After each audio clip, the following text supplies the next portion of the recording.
Who's that Pokemon? It's... Hello my friends, let me share with you a list of monsters that fits the Western fantasy and horror theme of Sunbreak in this video. Also, do take my input with a grain of salt and please share with me your wishlist for monster for Sunbreak down in the comment section below too. Alright, let's go. First off, let us quickly check off the monster that was already announced so far. Okay, done. Next up, we shall look into a few monsters that I think is pretty much 90% confirmed to show up in Sunbreak. For the first candidate, I think Gravius is definitely showing up in Sunbreak. The reason is very simple. We already have Basarius in the game, which is a very strong hint about Gravius. And also, do you know who is Senato's best friend?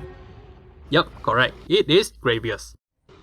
Then on the other hand, we have Samtrios and Agnator, the two irresponsible parents that abandoned their kids in Rise. I think it's about time you two show up to take care of your kids here. Then one more candidates to be added to the 90% confirmed gang will be the Emo Doggo Stygian Sinogre.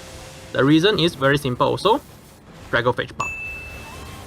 Then again, the emo look definitely fit the overall theme of Sunbreak also. That is done, next we shall move on to the territory of pure speculation. For the next candidate, I think it will be the Mummy. Alright, I know, mummies are not Western monster per se, but it does show up very frequently in Western media, am I right? So, I will just put it here anyway. The best monster that fit the mummy's design motif is Nursilla, and more specifically, the shrouded version of Nursilla. Now, Nursilla itself might not be a mummy per se, but it does like to mummify other monsters and wear their skin as coat. The normal Nursilla likes to prey on Gypceros for their skin. The shrouded Nursilla, however, love Kizu. Well, since Gypceros is not in the game, and I don't think it fits the Sunbreak theme anyway, but the ugly deck with teeth is already in the base game.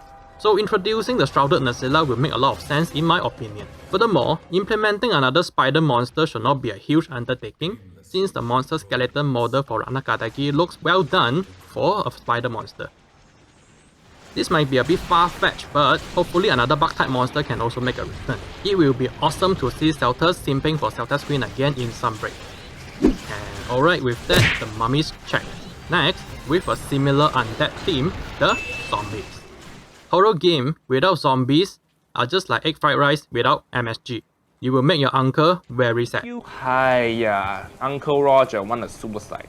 Alright, back to the topic. This one is pretty obvious. The best zombie themed monster is none other than the zombie dragon itself, Valhazard. Valhazard is pretty much 100% fit for the theme of Sunbreak, from the effluvia effects to his armor that look like Lich King. Hopefully, Lunagaron will be back also to fight with Valhazard again.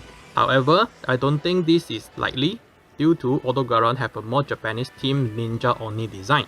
Okay, now zombie check. For the next entry, let us have a look at the newly announced Elgato Outpost and see what hints that it shows us. From the latest announcement trailer, we can see that Elgato Outpost is a port city surrounded by a hell lot of water. And deep under the sea, there must be some vicious monster waiting to prey on hunters. And Lagiacrus is basically a Loch Ness monster with a lot of lightning spikes. So, it does fit the description of sea monster perfectly. Speaking of Lagiacrus, it is an interesting one. Back in World, it almost made it into the monster list, but due to an issue with developing the Leviathan skeleton, it was scrapped entirely from the game. Such a waste. But now that we have a Royal Rudolph in Rise, which pretty much shares the same Leviathan skeleton with Lagiacrus, I'm pretty sure the dev can make a bigger Leviathan at ease. Speaking of sea monster, one more sea monster that I think a lot of hunters would like to see returning is Flesioth, the only monster capable of breaking the very fabric of space-time continuum. It will be awesome to see Flesioth doing the hyperdimension tackle in Rise and send everyone flying across the map. And with that, sea monsters checked. Let's look for more hints from the Elgato Outpost video. If we zoom in a bit over here, we can see a snowy mountain. And on the top of snowy mountains, there have to be an abominable snow monster that terrorizes villagers with avalanche. The only monster in the MH series capable of such catastrophe is none other than the avalanche dragon itself, Ukanlos. Looking at this big boy, you will never guess it is actually a flying wyvern. As you can guess, due to its enormous size, it can no longer fly.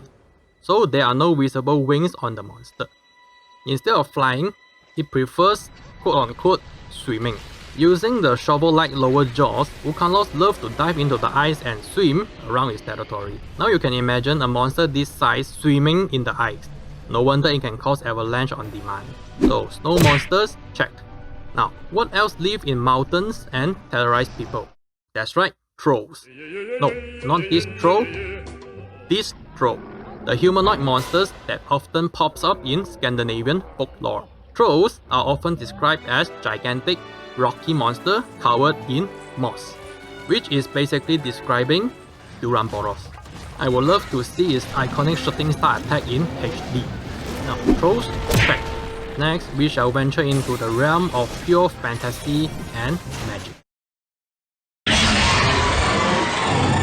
Now, how can a medieval gothic fantasy horror story be completed without at least one wizard in it, am I right? No worries, we do have a monster with ability of a wizard in the game, which is Malfestio. Now, don't get fooled by this cute appearance, it can bring upon utmost chaos with the confusion and sleep status. But I have to admit, it is very fun to see everyone in the team run around like headless chicken. Then, there is the deviant version, Nightcloak Malfestio, which have the ability to turn invisible also. The good thing is, the devs already figured out how to make semi-invisible monster by introducing Camellios in base ride. So, hopefully Malfestio will be in Sunbreak.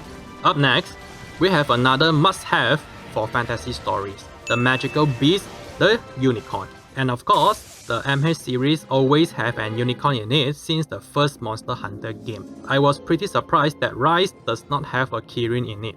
So, without a doubt, Kirin is coming back in Sunbreak. Now, we need a big bad in a fantasy story. An evil dragon that kidnapped the princess. A tale as old as time. Whenever we mention about evil dragon in the MH series, the first monster that came to mind is, of course, Fatalis. But do you know, there is a harder, better, faster, stronger version of Fatalis? Yup, the ancestral dragon, White Fatalis. Now this is a very cool monster. Whenever White Fatalis shows up, it can cause solar eclipse with some seemingly supernatural power. Also, it can summon red lightning by just simply doing its dragon roll. There we go, a magical evil dragon, the best optional final boss to be added to the series. Now evil dragon, check. Next up. Yes, tentacles. The horror from the deep that H.P. Lovecraft used to describe the fear of the unknown, but somehow ended up being some teenager fetish. Giant tentacle monsters have always been the greatest fear for seafaring men since ancient times. So, what is better than a giant squid monster with enormous tentacles that blast you with sticky fluid? Okay, that sounds better in my head. Nakagos is an elder dragon and final boss back in Generation Ultimate. In the story, it has an insatiable appetite that is enough to completely decimate the whole ecosystem by eating everything it can. Back in GU, it can even target airships that stumble upon its habitat by shooting it with the anti-air cannon. There you go, tentacle horror straight from a Lovecraftian story. Definitely a great addition to the Sunbreak monster roster. I really can't wait for the next announcement trailer so that I can fill up this list. While waiting for the next Sunbreak announcement, please check out this classic too. This is Brian from Malaysia, over and out.